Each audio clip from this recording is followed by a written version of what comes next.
인사.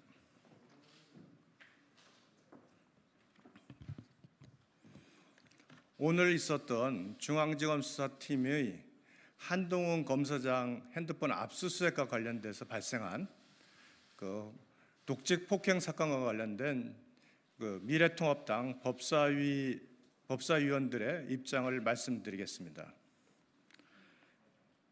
채널A 강요 미수 의혹과 관련해 검찰 조사를 받던 한동훈 검사장이 검찰의 압수수색 과정에서 일방적으로 신체적 폭행을 당했다고 밝혔습니다.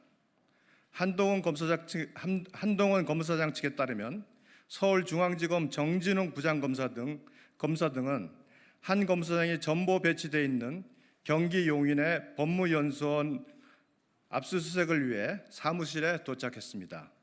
한 검사장이 변호인에게 통화하겠다고 하자 정 부장검사는 이를 허락했습니다.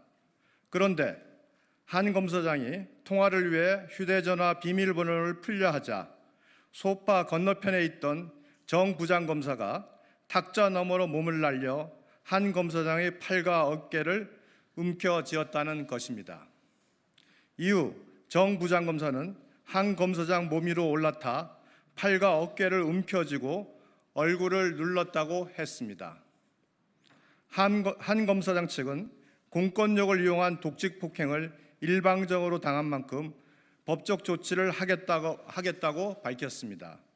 추미애 법무총장이 사실상 지휘하는 서울중앙지검을 더 이상 인내하지 않겠다는 것입니다. MBC가 촉발하고 여권 인사들이 가세해 만든 채널A 기자와 한동훈 검사장의 이른바 검언유착 프레임은 녹취록 공개로 허물어지고 있습니다. 정상적 판단력을 가진 사람은 도저히 공모라고 해석할 수 없는 대화가 그 안에 있습니다. 검찰 수사심의위원회는 이미 한동훈 검사장에게 공모 혐의가 없다고 판단하고 불기소하라고 권고했습니다. 추미애 법무총장과 집권세력, 친여 방송이 합작해 놓은 유착 주장은 상식을 벗어났다는 것입니다. 그런데도 추미애 법무총장이 사실상 지휘하는 서울중앙지검은 한 검사장에 대한 압수수색에 나섰습니다. 검찰 수사심의위원회의 불기소 공고 닷새 만에 현직 검사장 폭행이란 전무후무한 사건까지 추가로 만들어냈습니다. 서울중앙지검은 한동훈 검사장의 물리적 방해 등으로 정 부장검사가 넘어져 병원에 있다라고 해명했지만 한 검사장은 누구보다 압수수색의 절차와 과정을 잘 아는 사람입니다. 그런 사람이 전화를 거는 신용을 하면서 휴대전화 속에 담긴 증거를 인멸하려 했다는 엉성하기 짝이 없는 주장을 내놓은 이것 자체가 코미디입니다.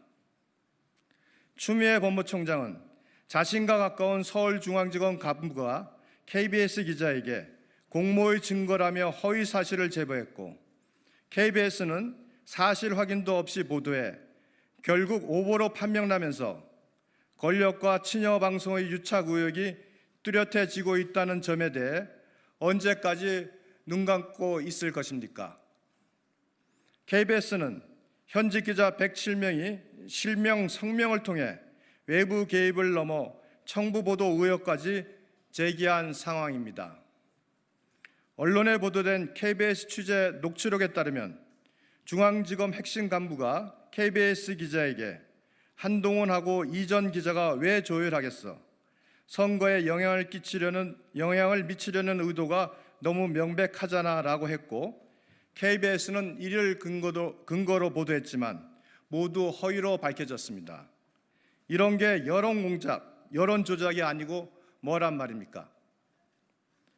추미애 법무총장은 수사를 명분으로 정치를 하고 있습니다. 입으로는 검찰개혁을 부르짖으면서 실제로는 검찰 길들이기를 꾀하고 있습니다. 특임 검사를 통해 조속히 진짜 유착을 규명할 것을 촉구합니다. 만일 이를 수용하지 않는다면 미래통합당은 특검을 추진해 끝까지 실체적 진실을 파헤치겠습니다. 2020년 7월 29일 미래통합당 법제사법위원 일동. 감사합니다.